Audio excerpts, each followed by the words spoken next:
Hey guys, Bob here from ChristopherBobRoberts.com, BrotherhoodofBeasts.com. It's late, but I really need to get this video out, okay?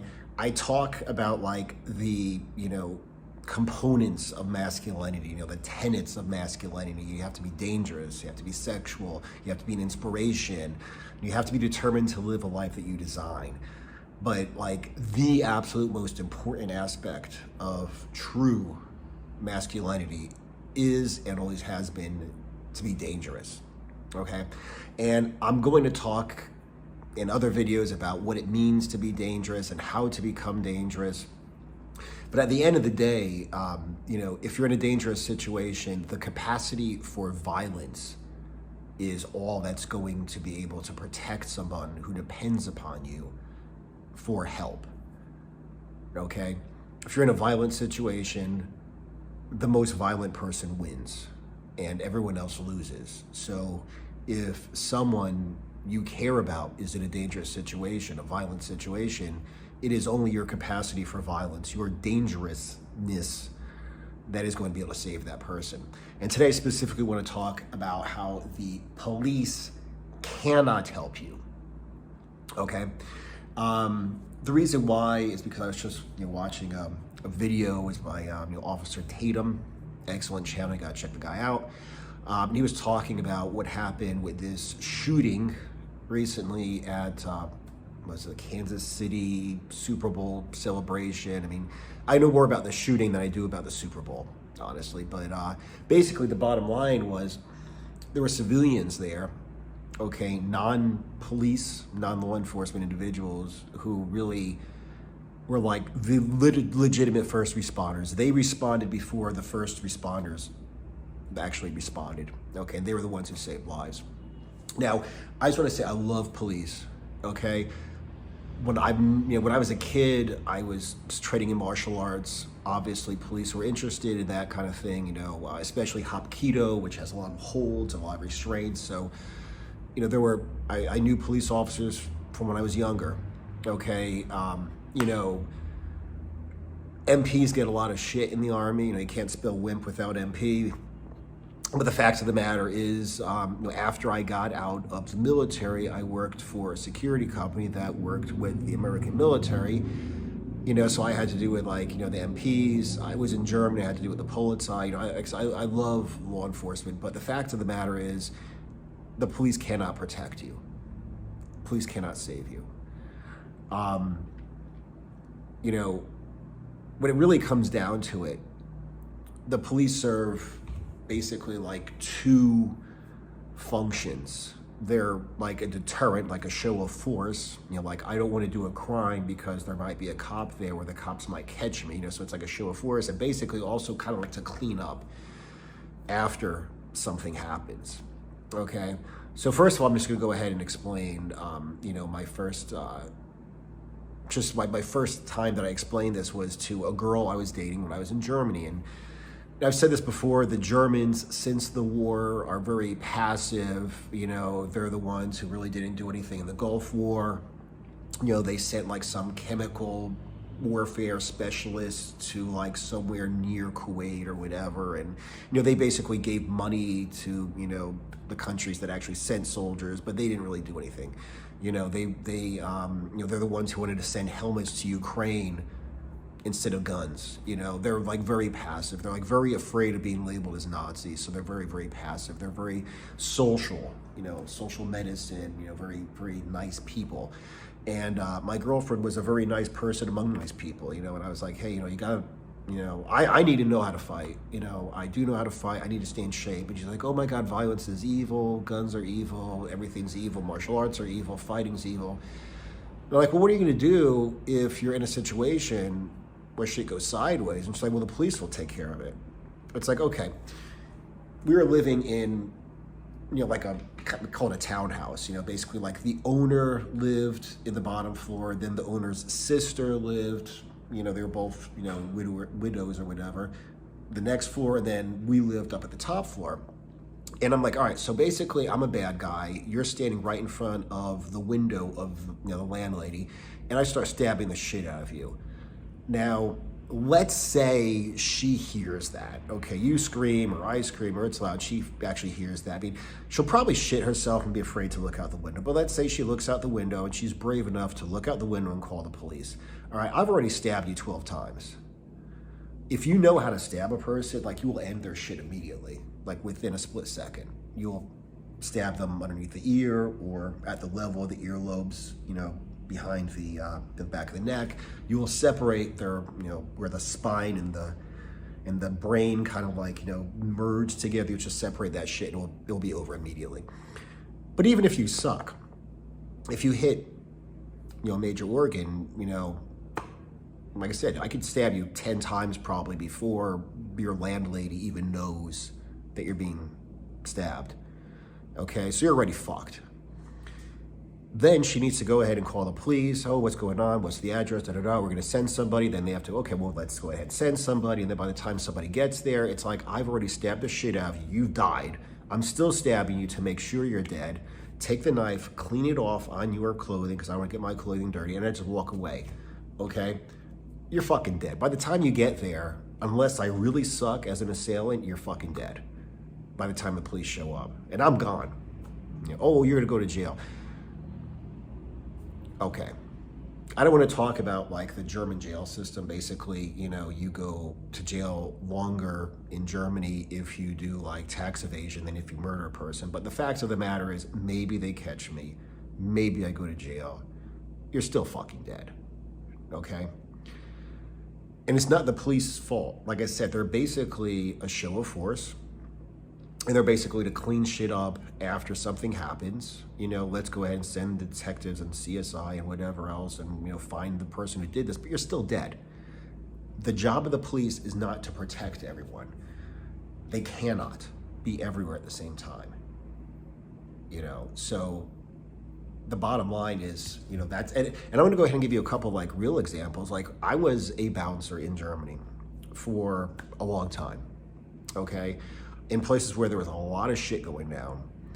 And we used to joke that like, if the police, the MPs or the Polizei showed up, it was basically to like write reports and cause legal troubles for the people who actually stopped the shit way before the Polizei ever showed up, you know? I remember one time there was a guy, I'm gonna tell this story in some other video, but basically there was a guy who got his ass beat badly. Like, he had to be picked up at a hospital. He had like left the place where I was working, you know, and like he was just like a block or two away, and like a girl I knew him, and you know, I was out there, I don't know, like just talking like to the police when the ambulance was there when they were picking his ass up. And, you know, talking to this cop, and all of a sudden, like, the door of the place I was working busts open. A guy flies out, like 3 bouncers are standing there, and the guy's talking shit, and then one of them just runs up and pushes him. He's like, bro, just get the fuck out of here. We're gonna, you know, smack the shit out of you or whatever. It was literally like a scene from Roadhouse.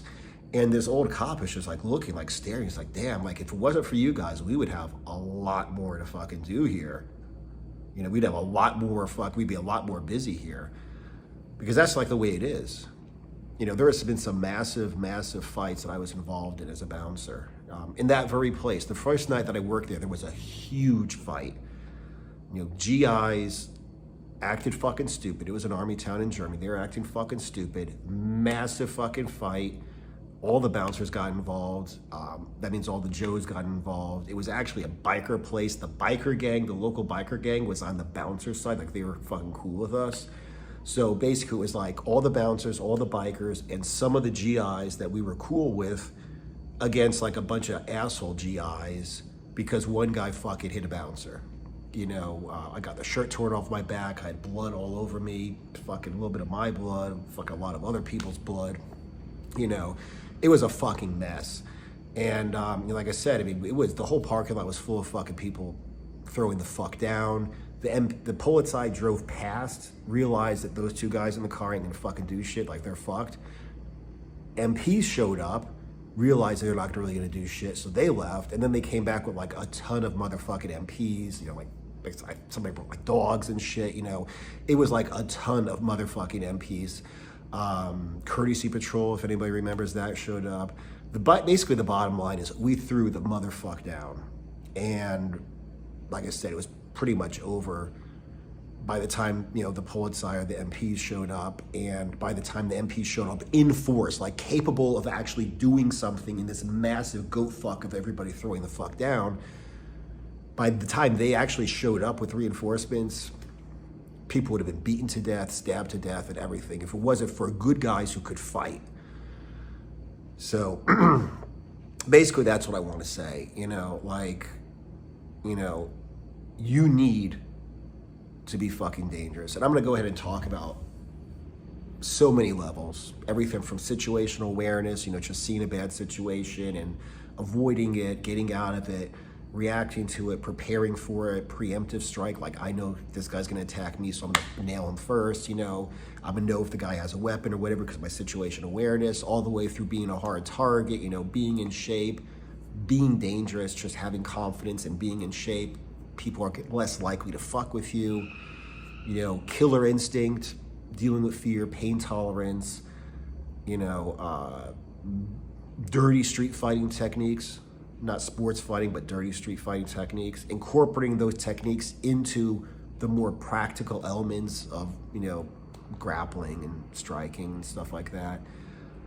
There are so many levels. I'm going to talk about them in other videos, but the fact of the matter is, if you are not dangerous, if you are not capable of extreme violence, you are not fulfilling your role as a man.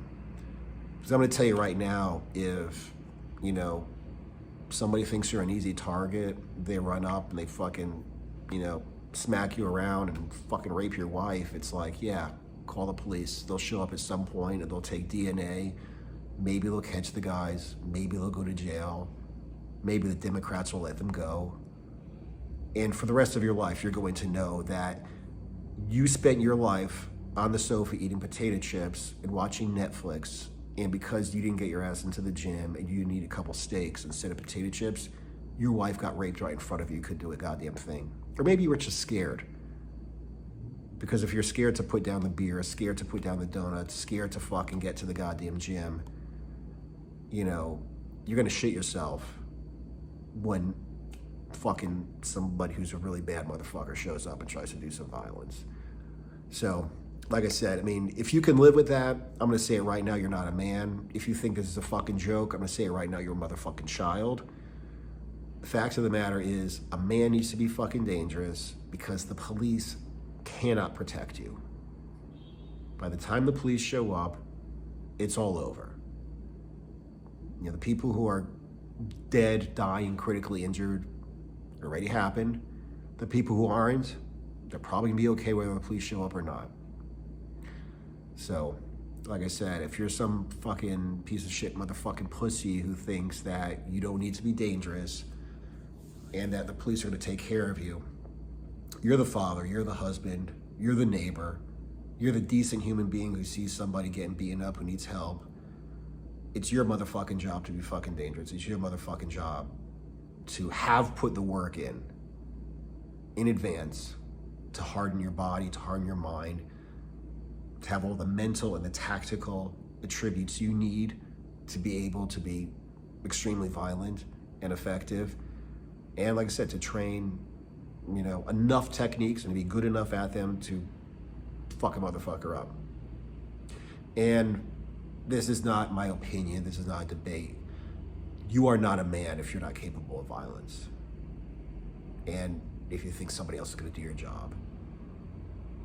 Because that's toxic masculinity. Toxic masculinity is getting pissed off because you thought that the police were going to fucking protect your wife, your kids, or whatever. Now you're pissed off because they didn't, because they couldn't, because they can't be everywhere.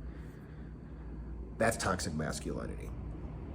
Like I said, true masculinity is being fucking dangerous. And the fact that, you know, like I said, there's a lot of violence going on right now, and the police are not the legitimate first responders, like the fucking men who are there are the first responders because they're right there and the police have to show up. If you don't realize now more than ever that it is imperative that a man who has a family or just civil responsibility is fucking dangerous, then you're just fucking wrong. Like I said, it's not an opinion. So anyway, Like I said, that's also the reason why, like I said, the Brotherhood of Beasts now is not just a, like a workout, nutrition, and a group coaching kind of program. There are all my workouts in there. There are all my diets in there. There is a lot of coaching dealing with that, but it's also, like I said, I mean, I've already got Street Fighting's mental edge in there. Like I said, how to deal with pain, situational awareness, like, hours and hours of audio. Everything I learned as a bouncer, everything I developed as a bouncer in there. Self-defense street fighting's in there, headbutting, biting, eye gouging, tearing skin and flesh. Those are the 4 videos that are in there. And like I said, I got street judo and street karate are going to be in there too. They're coming. But like I said, that's being dangerous is a major part of being a man. And like I said, it's just realizing, like, not only the reality of the fact that the police cannot protect you, but also accepting the responsibility you have as a man and becoming that dangerous person who can protect the weak and the innocent. Like, that's a massive part of being a man. It's a massive part of your responsibility. Anyway, like I said, Bob here, go ahead and comment below. Like I said, there's gonna be a lot more videos coming out dealing with how to be violent and how to be effective and how to protect yourself and how to protect the people who depend upon you. Thanks guys for watching. Follow me on Twitter, follow me on Rumble. God knows how long it's gonna be before I get fucking canceled from Instagram and YouTube. Aside from that, thanks for watching. See you guys in the next video.